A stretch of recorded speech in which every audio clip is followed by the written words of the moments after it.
Welcome to our deep dive into Clarissa Pinkola Estés, Women Who Run with the Wolves. It's such a rich book, It is. overflowing with stories and insights about the wild woman. It really is. And I think what's so fascinating about it is how Estes blends psychology and mythology and storytelling. Yeah. It's not just analyzing the wild woman, it's about like awakening her Yeah. within. And she has such an evocative way of describing it, too. Like that phrase she uses, llamar o tocar a la puerta, Yes. to summon this archetype. You know, it's like a knock on the door of Right. your deepest self. And one of the things that I find most important about this book is that the wild woman is not some external force that's out there. She's a force that exists inside every woman. She's already there. She's already there, no matter her background, no matter her experience. Even if she's been ignored or suppressed. Exactly. She's always pushing to be recognized, to be free. That's so empowering, that idea. Now, Estes talks about the importance of naming our struggles. Yeah. How does that connect to the wild woman? Well, she believes that accurately naming our psychological struggles, or what she calls disarrays, is essential for healing and reconnecting with that wild woman archetype. I see. It's about going beyond sort of typical labels and recognizing the spiritual dimension of these experiences. Okay. You know, feeling powerless or chronically doubtful or creatively blocked. These aren't just symptoms, they're signs Well, right. that we've become disconnected from our instinctive selves. You're right. It's like when you finally have the right word for something you've always felt. Exactly. It's so validating. It is. So what are some of the disarrays that she mentions specifically? Well, she lists several, Okay. including feeling chronically doubtful, blocked creatively, feeling powerless, giving one's creative life over to others, and consistently making choices that sap our life force. It's almost as if by naming those things, we're bringing them into the light, right? Yes. And speaking of bringing things into the light, Estes is such a believer in the power of stories. Absolutely. She uses fairy tales, myths, Right. even stories from her own life to help us understand the wild woman. It's true. Like that story of Loloba, the wolf woman. Yes. She collects bones, right? She does. Loloba gathers the scattered remains of wolves Huh. and then sings over their bones, bringing them back to life. I see. And if you think about it, that image represents Yeah. the work of reclaiming those fragmented pieces of our wild selves Right. that might have been scattered by societal pressures or past traumas. Okay, so it's not just about wolves. It's about piecing together the lost parts of ourselves. Exactly. Estes calls it un cuento milagro, a miracle story. Think about it. What parts of yourself feel scattered or lost? What bones are you ready to gather and sing back to life? That's such a powerful image. Mhm. Another powerful archetype Estes talks about is the life-death-life mother. Yes. And this figure embodies the cyclical nature of existence. It's a reminder that death isn't an ending, Okay. but rather a natural part of transformation. It's like the cycle of the seasons, right? Winter seems dead, but it's where the seeds are gestating underground, waiting for spring. That's a great analogy. And what I find fascinating is how Estes connects this archetype to creativity. Okay. She talks about the life-death-life mother residing in the out-of-the-way pelvis, the very place where creation happens. It suggests that our ability to create is linked to our capacity to embrace both life and loss, to dance with the full spectrum of human experience. So it's not just about giving birth to children. It's about birthing ideas, projects, our truest selves. Exactly. But Estes doesn't shy away from the darker side of things either. She talks about this natural predator Right. within the psyche. And she connects this concept to the Bluebeard fairy tale. Think about that forbidden room. Yeah. It represents the parts of ourselves we're afraid to explore, Right. the secrets we keep even from ourselves. So it's like those internal voices that say, don't rock the boat, stay quiet, play it safe. Exactly. It's almost as if we've internalized those societal messages. Yes, about how women should behave. Exactly. And just like the wives in the Bluebeard story, sometimes curiosity and a little bit of disobedience are necessary. Yeah. We need to open those forbidden doors and face our shadows to truly reclaim our creative lives and tap into our full potential. That takes courage, which reminds me of another brave woman in Estes' stories, Vasilisa. Yeah. Tell us about her and Baba Yaga. So Vasilisa's journey to Baba Yaga's hut is a classic initiation story. She has to face a series of trials and ultimately develops her intuition. Okay. And while Baba Yaga might seem scary, she actually embodies the archetype of the wild mother. She's this wise, demanding guide who helps Vasilisa connect with her own inner power. I've always been fascinated by Baba Yaga. She's not exactly evil, Right. more like a force of nature. She is, and it's fascinating how Estes points out that Baba Yaga requires nourishment to do her work. This isn't just about food, it's about valuing and supporting our creative lives. We need to feed the fire that burns within. Think about it. How are you nourishing your own creative spirit? Yeah. What steps can you take to carve out space and time for the wild woman to emerge? That's such an important question for all of us to consider. So we've talked about these powerful archetypes, but Estes also talks about the dual nature of women, right? Absolutely. Yeah. We all have both a civilized, adaptable side and a wild, instinctual side. Sometimes they're in harmony, other times they're in conflict. And I think that's something a lot of women can relate to. It's true. It's like that internal struggle between wanting to be both independent and connected, ambitious and nurturing. Exactly. It's like we're capable of holding these seemingly contradictory ideas at the same time. Exactly. And it's not about choosing one over the other. It's about recognizing and honoring both. And she even talks about the importance of finding a partner who can love and accept both sides. Right. Someone who celebrates your wildness and your capacity for tenderness. It's about finding someone who sees the full picture. Yes. So often, society tries to put women in these neat little boxes. Right. And it's so refreshing to hear Estes say, no, you are allowed to be complex. You are allowed to be a multitude of things. It is. Now, speaking of feeling different, the story of the ugly duckling comes to mind. And that story perfectly illustrates that feeling of exile we sometimes experience, that sense of not belonging, of being different, like we don't fit in. It's heartbreaking, but Estes offers some hope. She describes different responses to that feeling of exile. There's resilience, like the duckling holding on and holding out, trusting that your true nature will eventually be recognized. And then there's the tendency to seek wrong medicine. Those quick fixes that numb the pain of not belonging, but don't actually heal the wound. It's like those repetitive self-sabotaging behaviors we engage in when we feel lost. Exactly. But then she offers a third possibility, finding unexpected nourishment and support from sources we might never expect. It's about being open to discovering our tribe, our true sense of belonging in places we might not initially anticipate. That's a beautiful way to put it. And this brings us to the difference between surviving and thriving. Yes. Surviving is just about getting by, enduring. But thriving is about flourishing, embracing growth, even in the face of adversity. I love how Estes talks about creating an ofrenda, an altar for the heroic child within. It's about honoring our past and actively choosing to move toward thriving. It's a powerful way to acknowledge the strength and resilience we've already shown, and to use that energy to create a life that reflects our authentic selves. And speaking of creating a life that reflects our authentic selves, the Red Shoes fairy tale comes to mind. Ah, yes. The woman so consumed by her red shoes that she dances herself to exhaustion. It's a cautionary tale about soul hunger, about chasing things that don't truly nourish us, even to the point of self-destruction. Right. It makes me think of the constant pressure to be perfect. The endless pursuit of external validation. Always looking outside ourselves for something to fill that emptiness. We get so caught up in achieving and acquiring and impressing others that we lose touch with what truly matters. Exactly. And Estes reminds us to examine what we're truly hungry for.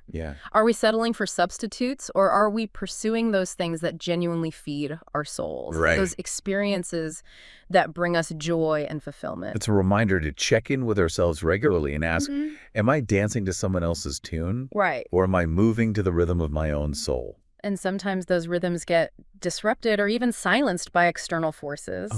This brings us to another difficult topic, the act of shunning. It's that social rejection, being treated as if you don't exist. Exactly. It can be so damaging. Absolutely. And when you think about it, when we're constantly judged, criticized, or excluded for expressing our authentic selves, it's only natural to retreat, to hide those parts of ourselves that make us feel vulnerable. It's a way of protecting ourselves. It's tragic how often women are made to feel like they have to shrink themselves to fit in. And Estes doesn't just focus on the individual impact.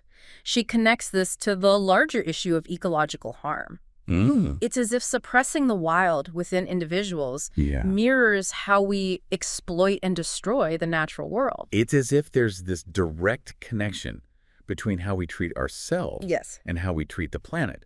When we silence our wild voices, we become complicit in silencing nature's voice. Exactly. And that raises a vital question for all of us.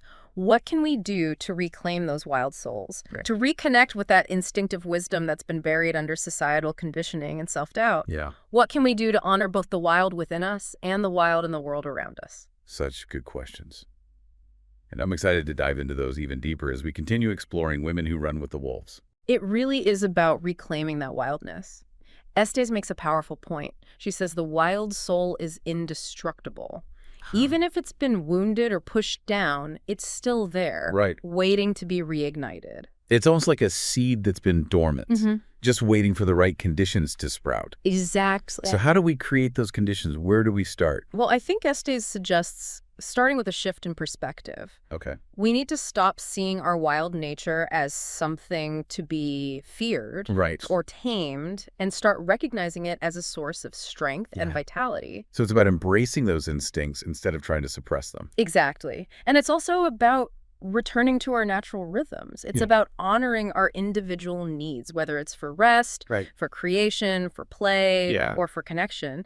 It's about listening to those internal cues instead of constantly pushing ourselves to meet external expectations. I think that's something a lot of us struggle with in today's world. We're so used to being on all the time. It's true. That we've lost touch with our natural rhythms. We have, but we can reclaim those rhythms. Think about what makes you feel truly alive. What activities bring you joy? What makes you feel energized and connected to yourself? Make time for those things, even if it means saying no to other commitments. You know, that reminds me of another of Estés' archetypes, La Llorona. Yes. The weeping woman who searches for her lost children. Yes. And Estés uses La Llorona to represent the creative life that's been polluted or blocked. So it's not just about literal children. It's about our creative potential, our dreams. Exactly, precisely. And that pollution can show up in different ways, like a loss of energy, negative self-talk, constant procrastination, or those endless interruptions that prevent us from focusing on the things that matter most. So it's like our creative energy gets bogged down in the muck of everyday life. And it's our job to clear away that muck, to identify and remove those pollutants so that our creativity can flow freely. I love that. So if La Llorona represents a polluted creative life, who represents the journey of reclaiming that creativity. Estés uses the handless maiden fairy tale for that. Okay. It's about a woman's descent into the underworld, a symbolic journey of loss, and ultimately a powerful reclaiming of her own strength. It's interesting that she loses her hands. What does that symbolize? The loss of hands represents a loss of agency. Okay. A stripping away of our usual ways of doing things. It's about those times when we feel powerless, like we've lost control. It's like we're being forced to surrender to something bigger than ourselves. Exactly. And in that surrender, in that letting go, we actually discover a deeper level of wisdom and strength. The handless maiden eventually regains her hands. But they're different. They're stronger, more resilient. So it's not just about getting back what we've lost. It's about emerging from the experience transformed. Precisely. It's like going through a refining fire. We're stripped bare, forced to confront our vulnerabilities. But we come out the other side more whole authentic.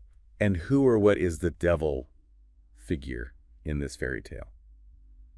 Estés uses the devil to represent those forces that distort our understanding of the feminine, both internally and externally.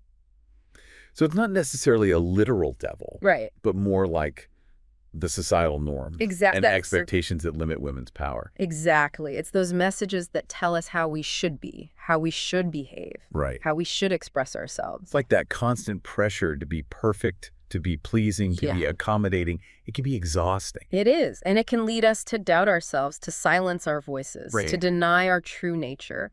And Estés encourages us to recognize those messages, to question where they come from, and to decide whether they're actually serving us. That takes courage, to question those deeply ingrained societal norms. It does. But remember, we have a choice. We can decide which messages we internalize and which ones we reject. We have the power to create our own definitions of what it means to be a woman, to embrace the full spectrum of our power and potential. It's about reclaiming our own narrative. Yes. So if the devil represents those forces that seek to control us, right, who represents the antidote to that control? Well, I think Estés emphasizes the importance of solitude. In a world that's constantly demanding our attention, right, carving out time for intentional solitude is essential. You know, I've always struggled with solitude. I always felt like I needed to be around people to feel energized. But I'm starting to see the value in creating space for quiet reflection. It's not about isolation or withdrawal. It's about creating space to listen to the whispers of our souls. Right. To connect with that inner wisdom. It's like giving ourselves permission to simply be without the need to do or achieve. Exactly. And traditionally, solitude was used for healing, for preventing weariness. For receiving guidance from our deepest selves. Think about what solitude means for you. How can you create more space for it in your life? These are really good questions for all of us to consider. Yeah. It's clear that Estés views solitude as a vital practice. She does. For nurturing that wild soul. She does. And it's in those moments of quiet contemplation that the membrane between the conscious and unconscious minds thins, allowing us to access a wellspring of insight and creativity. It's like that space where the magic happens, where we can truly tap into our intuition. Exactly. And connect with our deepest selves. And that connection to our intuition is crucial. Yeah. Estés reminds us that our wild nature is ultimately indestructible. Okay. Even if it's been wounded, it can be healed. It's about consciously choosing to reclaim our power, to reconnect with our instincts, and to live in alignment with our authentic selves. But that's not always easy, is it? I mean, the world throws a lot of obstacles our way. You're right. It's not always easy. There will be challenges. There will be setbacks. But Estés encourages us to keep moving forward, to keep exploring, to keep listening to the whispers of our souls. So it's about trusting the process, Yeah. even when it feels messy or uncertain. Exactly. And it's about recognizing that we're not alone on this journey. Estés emphasizes the power of community, of finding our pack, those individuals who support and celebrate our wild nature. She talks about this idea of true belonging, right? She does. And she reminds us that true belonging isn't about fitting in or conforming to expectations. It's about finding those who see and appreciate our authentic selves, who encourage our growth, who empower us to live a life that feels true to who we are.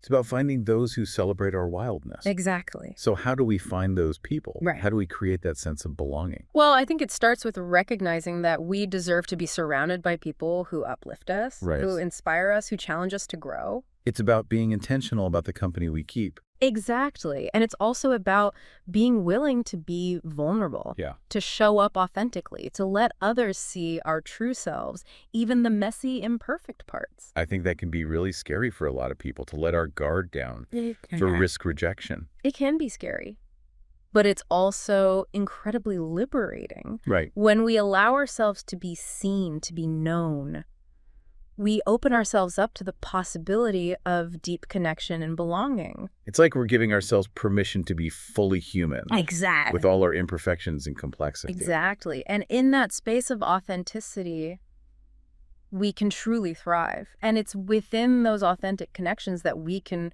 really support each other on this journey of reclaiming our wild nature. You know, remember, it's not a solo mission. We're all in this together. It's like we're all part of a larger tapestry. Yes. Each thread unique and beautiful, contributing to the overall pattern. I love that image.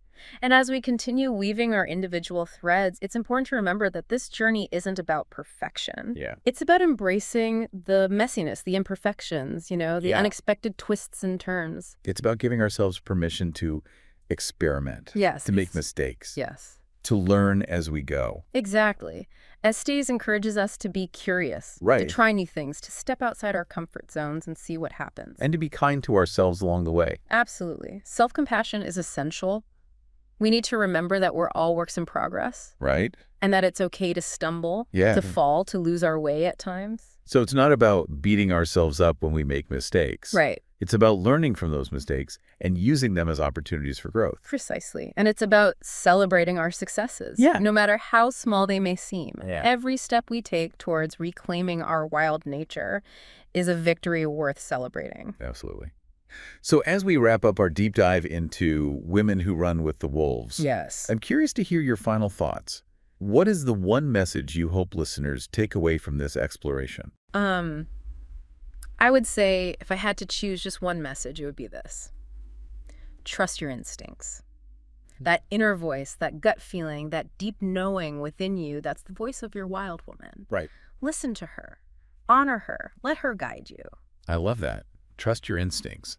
It sounds so simple. It does. Yet it can be so challenging in a world that often tells us to ignore those inner whispers. It's true. But the more we practice listening to our intuition, right, the stronger it becomes. So it's like a muscle we can strengthen with practice. Exactly. And the more we trust our instincts, the more we align with our authentic selves. Yeah. The more we step into our power. And the more we embody that wild woman energy. Precisely. So to all the listeners out there, I invite you to embrace your wild nature, celebrate your strengths, honor your cycles, find your pack, and most importantly, trust your instincts. The world needs your unique gifts, your wild wisdom, your untamed spirit. What a beautiful invitation. Thank you so much for sharing your insights with us today. Oh, it's been my pleasure. It's been an incredible journey exploring the themes of women who run with the wolves. I always enjoyed diving into Estés' work. It's so rich and insightful. And I know our listeners will appreciate your thoughtful analysis and guidance. I hope so. I encourage everyone to keep exploring these themes. Yeah. To keep listening to their inner wild woman. Right. And to keep running with the wolves. Beautifully said. And to our listeners, thank you for joining us on this deep dive. We'll catch you next time.